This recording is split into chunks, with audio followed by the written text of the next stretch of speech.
Bermain petasan memang berbahaya, sudah tidak terhitung berapa kali terjadi kasus meledaknya petasan yang menyebabkan seseorang terluka.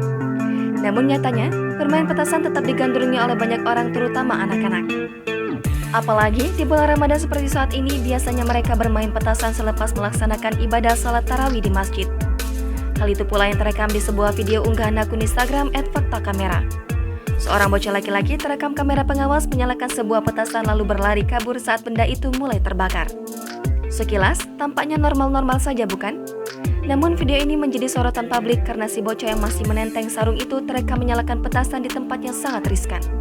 Bocah berkaos merah itu tampak menyalakan petasan tepat di depan rumah orang. Bahkan, jarak antara tepatnya menyalakan petasan dengan mobil pemilik rumah begitu dekat. Tentu tidak bisa dibayangkan bagaimana bila letupan petasan tersebut sampai mengenai mobil atau rumah akibat saking dekatnya jarak mereka. Sekilas terdengar perdebatan antara penonton video CCTV tersebut, menanyakan apakah si bocah pembakar petasan telah ditegur atau belum. Terlihat setelah berhasil membakar petasan, bocah itu langsung lari terbirit-birit dari lokasi.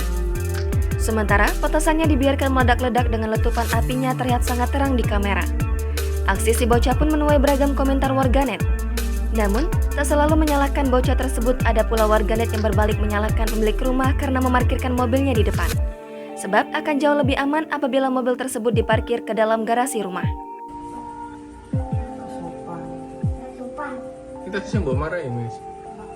Videonya dari mana?